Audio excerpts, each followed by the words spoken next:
All right. Afternoon, everybody. Good afternoon. Welcome. Thank you guys for all getting together.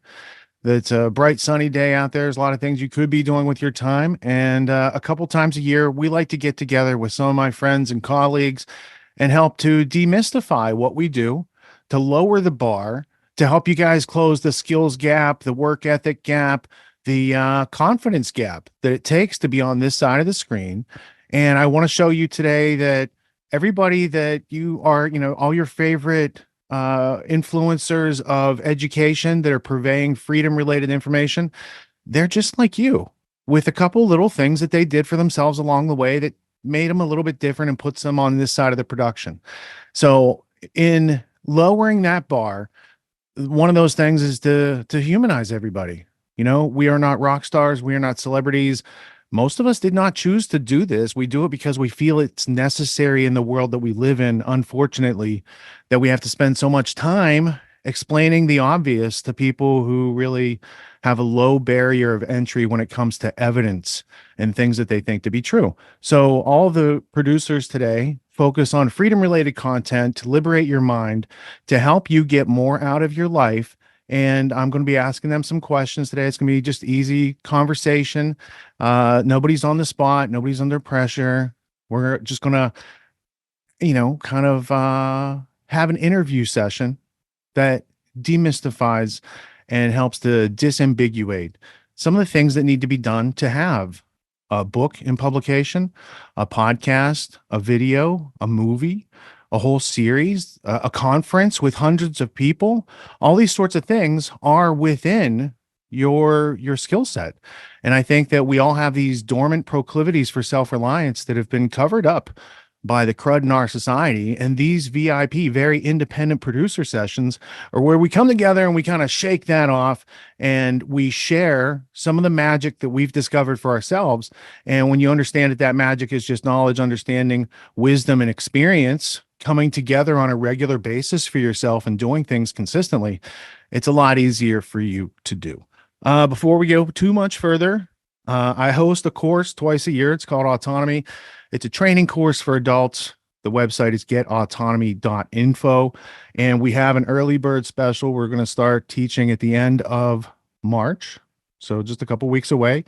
And so there's a special. So you can find out. And that's also available to anybody who's interested from today's events. But we got to get to why we're here. Today's first speaker, his name is Ryan Cristian. And he produces content, he does research, he does live streams. He can blow your mind on any given day of the week. You can find his work at thelastamericanvagabond.com. And it is my pleasure to welcome today to today's VIP3 conference, Ryan Cristian. How you doing, Ryan?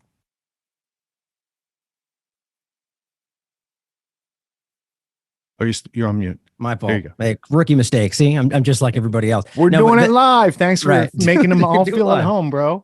I was just saying thank you for the invite. It was always a pleasure to join you, brother. And just carry off what you were saying in the beginning there. It's interesting that, like you said, we're no different. We're just average people who have decided to take momentum and, take action where others haven't. And you can look at a lot of these people in the spotlight and, see that there's a lot of major differences between them, which doesn't always mean that they're disingenuous, but it's an interesting point to see that there's this new independent media field being grown that seems to be very separate, independent from the average people. And I think that's why what this is here is so important, training people to be able to very least question those things, so thanks for the invite, brother. This is always important. Well, getting the word out is important. And also, I just want to give you a shout out because you produce the hoodie that I like to wear the most. And it's easy to wear because it says question everything. Question, it's very subtle, but it's a good conversation starter. People are like, what do you mean by that? What's that mean? I'm like, it's the origin of all education is assuming that you don't already know something. So you have to ask a question and you have to start listening and taking some inputs before you can formulate a judgment, a choice, a decision in life. And too many people kind of have the cart before the horse. Mm-hmm. Well, that's the thing I always say about the tagline in general is it's not just as simple as, I mean, I guess it gets misread often as, dispute everything, like, or just kind of Right. disregard everything. It always means consider all possibilities while questioning all of them, right? It's like that's what it means. By questioning something, you're not just ignoring it. You're invasive. You're interrogating it. You're doing your due diligence and you're figuring it out, and then deciding for yourself whether it's fleshed out or not, or somewhere in the middle. And so I agree. That's what's funny when you say that. Like, what do you mean by that? It's like, well, it's pretty much the most obvious thing in the world to understand. Question everything, right? It's very simple, but it's such a counterintuitive thought process for most people. And that's, again, why this kind of, re-education is so important, to realize how long we've been deceived by people pretending to fight for us. Well, questioning everything, like if there's an easy answer, then you move on. But if not, we got to bring our incredulity or our curiosity to that situation, and we have to get educated. Otherwise, we're going around parroting whatever we think sounded the smartest in that situation without ever having to do any like real contextual research to understand. We're denying ourselves the ability and the opportunity and what comes with opportunity, like the opportunity of understanding. And I think that your work is always kind of gently, not with like a jackhammer, but more like a Michelangelo, making a sculpture, the way that you can shape the questions around the topic, not telling the audience what to think, kind of just showing them how to think. Mhm. And that's a process that I think is like super valuable these days for the audience who takes the time to perceive such things. So how does that originate? Were you always someone who was like, I have to question everything, or did life throw you a couple curveballs and that taught you like I shouldn't assume so much and I have to start to question everything? It's a good question. It's a mixed bag, I think, for everybody. It's definitely both for me. But first of all, I'm just going to go ahead and hang that on my trophy shelf that Richard Grove compared me to Michelangelo, and I'll leave that there for quite a long time. But no, but I mean, it's always a kind of a combination, right? You grow up and you learn your lessons, and obviously, this is why the common kind of saying is, you learn far more from your mistakes than you from your successes. Is that you stumble and you get up, and really that's the kind of measure of a human being, is not how they act, but really how they pick themselves back up and continue after failure. But for me, there was a lot of things like that where, you trust somebody and you decide to just lean into what the world tells you you're supposed to think, and it bites you over the time. But I think for me, it was more so than just those learning from those mistakes. It was more so the way I was brought up, my family in particular, both my father, who was a teacher, but in my experience all the way to this day, having conversations in depth with him about his teaching style, it wasn't just I saw him a certain way because he's my father. He is an example of what I see as the way a teacher should be. Not just here's what you're supposed to think, but here's what the book says. What do you think about it? I've only come across very few, maybe on one hand I can count, teachers in my life that are like that. And so he was like that for me, always challenging the ideas and asking me to tell him what I thought about it. And then, not just going wrong, but going, well, maybe let's talk about that. My mom was a little bit different in the way that they kind of came from different angles, but had the same kind of mindset, where she was a raised Catholic and was very almost like had like nightmares about going to hell, stuff like that, which kind of scarred her for that kind of perception in the way she's raised. And so she raised me a little bit differently, but from a religious standpoint of, doing what we thought was right and what was moral. And, both of these lead to the point of what, really ultimately questioning what's being presented, but following your heart, trusting your gut, and that's pretty rare as far as I can see today. And so I always praise them for that. I think that that's not the usual upbringing. Mm-hmm. So that's a good start for understanding your journey. We've been watching 1 hour per week of the Ultimate History Lesson with John Taylor Gatto with the Autonomy graduates. And he said something last week where it scarred him. In third grade, he went to a Jesuit school for like a year, and it's like his first day in class, and the teacher writes all the reasons for World War II on the board. And then he erases them and then says, who can recite this? And John stands up and he recites everything that was just on the board. And the teacher said, you fool, you believed me. And he writes it all down again. And then he erases it again. And he asks, who now thinks they know how World War II started? And John hesitantly raises his hand and he recites everything that was just on the board. And he said, again, you fool, you believed me. You will never know the origins of this war until you understand all this other stuff. You can't just have the answers. And Gatto was like, that shifted how he saw learning and what the requirements were in reality, like for the rest of his life. So you also at a young age got reinforced with, it's not necessarily just because the book says it doesn't mean that that's like, you should file that as your fact. These are things for Mhm. consideration that must be weighed, because literacy is a form of slavery until a method of critical thinking is consistently practiced by the reader. They teach us the input, but without Right. any like critical thinking about that input and whether or not it would serve us to store this as facts and knowledge and rely on our decisions in the future from that. So that Right. gives you a strong kind of foundation. And then as far as coming into the internet culture, seeing all this information that's all over the place, how did you for yourself start to make sense and find up and down and find your moral true compass in the midst of all this fog of war? Yeah, I think it's an ongoing process. I mean, I don't think anybody I mean, I hope if somebody's got the secret out there, let me know, because I'd love to be able just to Yeah, I'll buy know. that book. Yeah. Right, exactly. But it's just it's about all, like we saying, it's about a shout out to my autonomy program, right? It's about the process of going through the work and always doing your due diligence and being okay, ending up with even going through hours of work, ending up going, okay, well, I still don't know. And that has to be okay. I think that's what it always is, applying the tools that you're learning and being okay, accepting something being incomplete, because sometimes we just don't know. And that is the reality of the situation. Or maybe there's data points that you don't have in front of you that you can't use, right? And I think that's what it is. But I think for me, it was a process of learning that. And even still to this day, we all, if we're being honest with ourselves, we all have people that we look to and go, well, I'm not going to state this because it seems to challenge, question everything, but people that you look to, and I'm not saying I do this on a regular basis, but you go, I trust his process.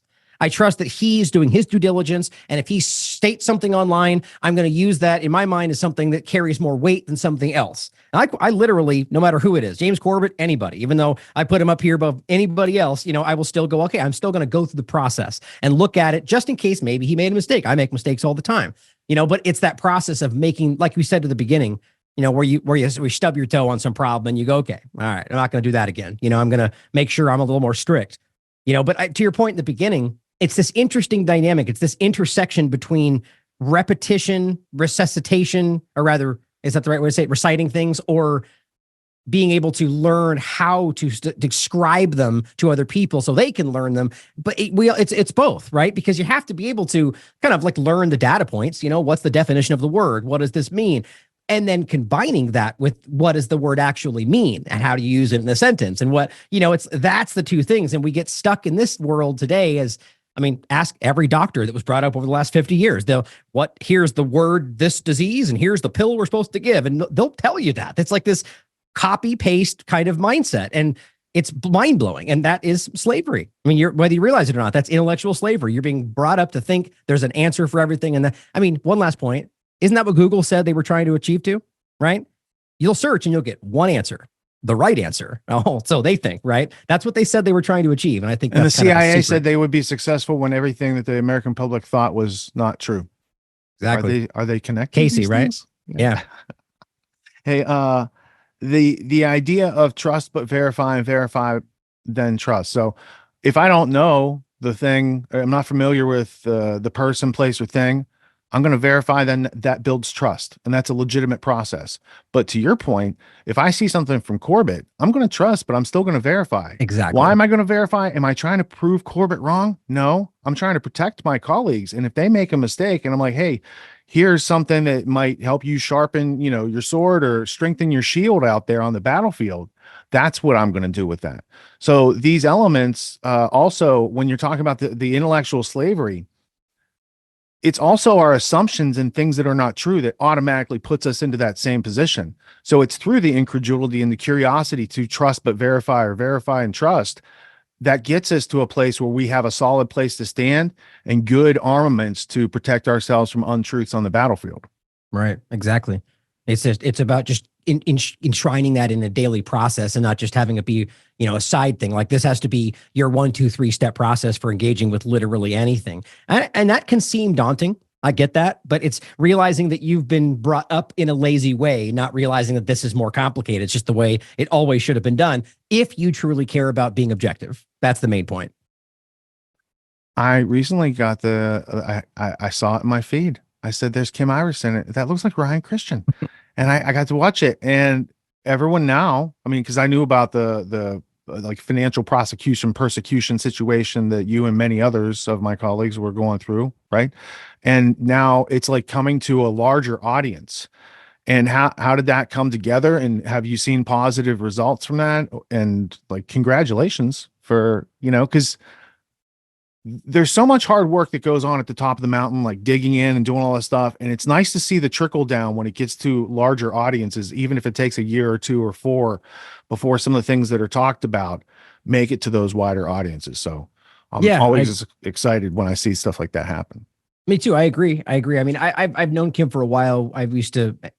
She grew up in Idaho, and I lived there for a while. And we kind of had a crossover there for a minute. And so I've had her on my show before, but this is the first time that I've been on her larger show with her larger audience. And what's interesting, by the way, is that the PayPal part of it was like the segment of the interview that was like sanitized enough for YouTube versions and like that kind of thing. So that's the one we did talk about it. I'm glad that part got super broad. But the one thing that was on Rumble, the full interview that I wanted the deeper conversation we had about like nanotechnology and smart dust. And, these are the kind of things that I'm like, and again, just like we said before, I'm not like going, this is what's happening and here's what's going to come, which is what most people want these days. I'm just posing the reality. Like, this is the technology. This is where it was at its peak. And then when no one's talked about it for 20 years, I'm like, something's going on there, right? We should pay attention to that, and overlapping with the injections. And so I just thought I do think it got a lot of positive reach. And I'm glad that at the very least, it's opening these mental doors for people that have never even considered what this means and how it could be affecting their life right this moment, So I'm glad. I hope to do it more in the future, because I think that she does. There's a lot of people in that field right now that I'm skeptical of everybody, Richard, that. And so it's like, good. To see that they're now suddenly, as it appears to me, even like Jimmy Dore, for example, I just had him on for an interview, and I look, the way that he's engaging these conversations, it's objective. He's leaning in, and I see, as everybody, I see partisan politics. They're playing their role, and even people have their criticisms on how I engage with it. So I feel positive about where some of these larger counts are going. But like you said, question, verify, same point. But I do think there's some positive reach happening from that right now, for sure. Yeah, for sure. And then like right after that, the fluoride lawsuit, Derek's work, and Paul Connett's been working on that stuff for decades. So it's good that people are like, COVID did so many ill things to all of us, that this part where people are more open-minded to actual evidence and looking at this has historically been going on for a while. Why didn't I know about this? Right. They can more easily integrate such things into their daily ongoings and regimens. So earlier you had mentioned you did an autonomy course on research. Where can people find that? I think someone just dropped it in the chat here. The marketplace.autonomyagora.com offers, there's some / there, but it's my objective research. You can find that on my show notes under every video and get the autonomy link, I believe, to your personal version, the autonomy in general, and then my course. And the whole point is, like we discussed, I mean, basically just what we went over is like a small portion of what we're talking about there. And it's just how to do objective research, very simply, like how to go through the process, how to, do your due diligence. And really the main point going through it all is, being okay, accepting where it currently stands. And, today we're convinced in this kind of like Twitter files version of journalism that's been circulating to just accept things at face value based on clout, based on influence, based on screenshots, and so it's an important time to, just kind of brush up on what it really means to be truly objective. And sometimes you don't get what you're looking for. This isn't some, serving the headlines just the way you like them. That's not the world we're in today. So you've got to be okay with that. All right. So now if people have access to information, they kind of have your gist and method on how to do research, they can publish to the internet. What makes what you do every day different from what they're trying to do as a starter, getting started, is you've found your voice. You know exactly who you are, what you stand for, how to say it, what media elements you want to bring to your game all the time, how consistently and how long you want to do it. You've dialed that all in, man. Everyone else that's just starting out, those are the things you need to figure out for yourself. How is it that you want to present this topic? Are you going to be the angry person yelling all the time? Are you going to be the calm, cool, collected person who always has the references and is never speaking from opinion, but always just saying, look at this, this exists, this is inconvenient to the narrative, what are we going to do about it? Right? So you got to pick your flavor of how you want to interact in these realms. How did you find your voice so readily, Ryan? Well, I would argue something slightly different. And that would be that my take, I would say in simply that your flavor has already been chosen for you. It's who you are. And that's what you should lean into, right? Because nobody wants someone to play a role. I mean, some people do, right? But I think by and large, the people who are successful today are at least perceived to be genuine. And I know a lot of them aren't, right? Like even these large, we could name them all day long, right? I think it's because people believe that's who they really are. I think you can prove otherwise. But I think ultimately it's about either pretending that you are this person, or actually just being genuine in who you are and leaning into that, And look, I would argue that if you're already in the place where you're seeking to create a podcast or a live show and you want to put your face out there every day with how crazy it is, vitriol, all the things that can happen, how people will attack you, and whatever. If you're willing to do that already, you've already got there. You already have something that it takes to be able to take that step. I would argue that if you're already there, just lean into who you are and be who you are unabashedly and cover these things the way you feel about them on the sleeve about it. And I think the people will gravitate towards that. They want genuine engagement. That's what I've come to see anyway. I'm sure some people out there want to be lied to. I think more and more today, it's far more that people at least believe that what they're being shown is something genuine. And I think if you do that, it's a kind of if you build it, they will come scenario. And that's what I've done from the very beginning.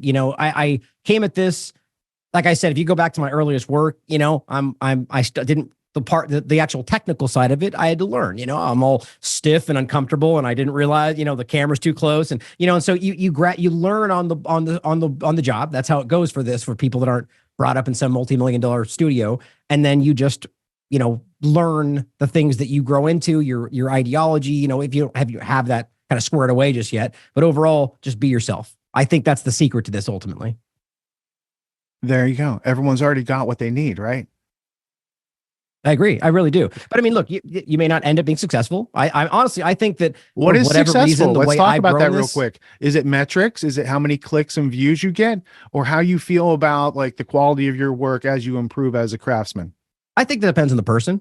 I mean, I think there's no way to it depends on what the success means to you, right? I mean, if you want to succeed financially in this, well, then you're obviously going to need some level of metrics in regard to traffic and engagement. But for me, it's obviously both. You can't have one without the other. If you're ultimately trying to reach a certain level, you need finances for that or funding. But at the end of the day, truly, my core value in this is about informing people about the truth and actually changing the outcome, actually creating a circumstance that's better for the people that we're discussing. And I mean, that's what I want. I mean, to be quite frank about it, the more that I feel like I'm more noticed or the people recognize, I hate that. I don't want that. I don't like the idea of the attention that comes along with it. I hate dealing with the negative actions behind it all, but it comes along with it, So I definitely think it's about what you ultimately want. But success truly in this business, if you're doing it for the right reasons, in my opinion, is actually just, changing the story, breaking some information that helps people's lives. I think that's what it's really about. You wear it well. Thank you for coming here and kicking ass. Where can people check out your work in more detail on a regular basis? TheLastAmericanVagabond.com is the best place to go for everything. That's the website. As I always say, don't let them be the conduit between you and our work, whether that's YouTube or Rumble or anybody. Go directly to the source. Like even just today, somebody told me that I think it was Vigilant TV, which I love. Thank you for sharing us and thank you for getting the work out there, but that they have like an embed and a lot of people watch through their website. And I'm like, well, that's great. I'm glad you're doing that, but come watch on TLab, come watch on our website. I think that would be great. But either way, I love that everybody's sharing the work, but go right to the main link because that's where everything is. You can support us the most, but we have our Substack and we're on Rockfin and Rumble and everywhere else. So just support the work. Thank you for having me on, brother. It's always a pleasure. Yeah, Ryan, you are always someone who doesn't waste my time when I click your work. And that's what I wanted the audience to get today from you. And they got it. Brother. That's awesome. Appreciate it.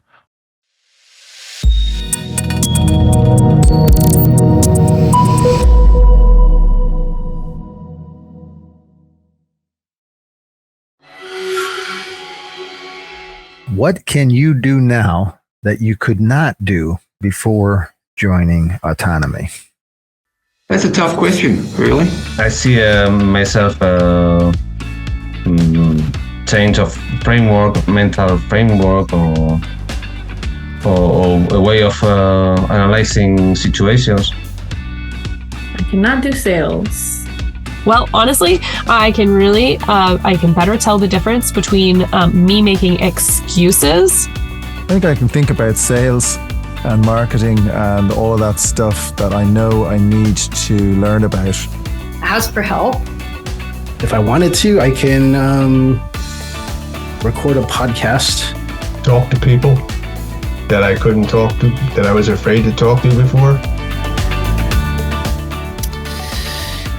So I would say that before I joined Autonomy, I definitely could not have considered applying for sales positions or for, trying to create my own sales position, independent contractor, something like that. I couldn't have done it because I didn't have the confidence or even the interest or knowledge about how sales could be used in this type of a way, right? Like that was an entirely new thing to me. So I would say that that's the biggest. Also, the consideration of creating a digital asset or creating a course, starting to think about marketing and marketing funnel and a landing page and all that stuff, that was not on my radar. Now, I'm not there exactly, but now it is something that I'm aware of and will be considering. And I also think that something I was not doing before Autonomy is seeing opportunity everywhere and thinking about, well, how could this person have their own business? How could they have an asset? How could they sell that, market that? Could I help them? And so it's like this change in your thinking of starting to see the opportunity in other people, for other people, and for yourself. That wasn't there either. So those are all pretty significant changes. I see myself, I consider doing things that before I considered impossible. This to be more entrepreneurial, for example, not necessarily creating a company, but starting something on the internet or so. I haven't started anything. I don't know what I will do, but now I consider it, and I don't consider something. I consider it something impossible. It also even helped me realize and be able to see the holes in my business. So I think in one of the lectures he was talking about, what was it? Basically becoming indispensable, right? And what you need in order to become that. And one of the things is to just continuously train, right? And to be leveling up your skills and that sort of thing. And it never really ends, and that's okay. And it's like, if you want to just have money thrown at you, we'll say, or just, like it's easy to get a promotion. You want to be the best, and you can only be the best when you really know what you're doing. So that one really made me look at some holes in my business. I can call myself out way better. Like that is an excuse. Like I'll even say that sometimes that is an excuse. I'm making an excuse right now versus like genuine holdbacks, right? So because sometimes there are things that come up like I can't do that because of a genuine real thing, or I can't do that now. It's something right away. But I'm way more keen on knowing you know yourself. It sounds like you're saying you know yourself better. And I can do that in a positive way. I'm not afraid of it anymore. I'm not suspicious. I realize, one of the big things that drew me to Autonomy was this idea of ethical business. Because I think I grew up with some negative, conflicting beliefs. And some of the mindset I inherited was that, successful people, there's something dodgy about them. There's something suspicious about people who are successful. I'm kind of going, wow. I don't believe that, but I know at the same time I haven't necessarily managed to break free of some of those, I guess that's scarcity, isn't it? Kind of a scarcity mindset kind of thing. Just, that there's nobility in hardship and all this kind of stuff. These are ideas I inherited. They're some of my cultural baggage and familial baggage and stuff. And so I think it's really helped me, because it speaks to that part of me that goes, no, I think it is possible to be successful and to do it in a way that's positive and can actually make the world a better place. So I guess that's important for me, because that's actually uniting parts that were maybe disparate or separate in me before. So I think Autonomy is helping me. The lectures are helping me get to that. That might seem so simple, but to say, hey, I don't know what I'm doing here. Can you show me? That is in itself to be vulnerable, not have this turtle shell around me all the time and say, I'm okay and everything's fine, which is kind of what I do. Even just the meetup group that I created, like, I don't think I would have, I don't know. It seems like a lot if you aren't ready to do one, but like now it's not a problem at all, you know? That's great. That's great. You just needed a little inspiration. Yeah. I think a lot of us do, you know? Right. But this is the right community for that. And everybody's really supportive, and you just want to, you know, help other people and see them succeed. Yes. You know, I'm even challenging my bosses at work and all in a respectful way, but I'm speaking up. I rattle their cage a lot of times now, where before I would just listen and, you know, I feel much more relaxed and confident in work. And now with the business, I'm not concerned about talking to people that I'm going to have to talk to.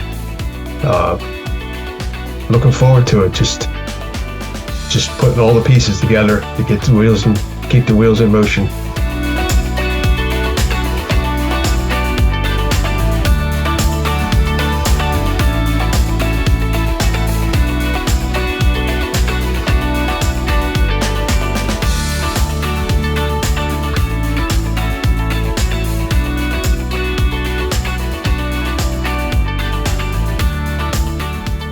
What I enjoy is, first off, offering an online course for adults. It's not an easy thing. You guys got lots of things going on. You got lots of options in life. How do I keep your attention and purvey healthy, clean water from the well? You know, you can lead a person to knowledge, but you can't make them think. How do we make it work? So it's not just a curriculum. It's not just exercises to own those skills. It's also a community. And with that community comes a lot of extracurricular activities, projects, and all the marketing and everything. Like, everyone who works with me, for me, they're all autonomy graduates. So what is it? It's a training course designed to bring out the excellence in any individual, whether you want to be an employee, an entrepreneur, an investor, like whatever you're trying to do. Learn how to do that with excellence. There's going to be obstacles along the way. Learn how to overcome those with an attitude of gratitude, a willingness to get it done, and the resourcefulness to ask the questions to overcome those obstacles. Learn your way forward. These are the elementary skills that we should have been given in school if it was a real education. And because so many people graduate from those systems and don't thrive because of the absence of these tools, it was a logical idea, an offer to say, here are these tools, try, survive, and thrive. So twice a year for 12 weeks at a time, I take whatever students show up and are looking to learn, and we go through the paces of, we do a global meet and greet, we do a lecture each week, we have a Q&A after the lecture, we have another Q&A on Sunday for people in Europe and Australia and other places that couldn't make the Friday lecture. We have exercises during the week where you work out with other students in a virtual dojo and build your skills. We have community activities, we have ongoing education, we have a whole university of courses that comes to the graduates once they make it through the flagship course of autonomy. It's one fee to get in, there's no other fees. It's lifetime enrollment for those who want to keep coming back each season, twice a year, to improve themselves. I've got students that have been through it 10 times, and they continue to show up for themselves, grow, adapt, evolve, overcome problems, and get closer to achieving their next goal. So if you want that type of choice, opportunity in life, you can go to getautonomy.info/ignite. We're changing the landing pages and stuff right now, but we're open. So check out the offer for season 11, which starts in about 6 weeks. Hi everyone, my name is Gabriel from Autonomy Season 2, and I just wanted to share a little bit about my own personal journey to autonomy. When I started these courses, I was going through a lot of problems in life and juggling a day job, and it was really difficult. But the community really came through and brought some light to a dark situation and helped me find all the necessary next steps that I needed to take. Now, through this course, I learned a lot of high-value skills, but it was done in such a way that I was able to build them around knowledge that I already had, skills that I came in with, and turn it into something bigger, something I can turn into a career for myself. In that journey, I started discovering and unlocking value that I already had, that I didn't recognize, but other people saw and they helped to identify and bring to light.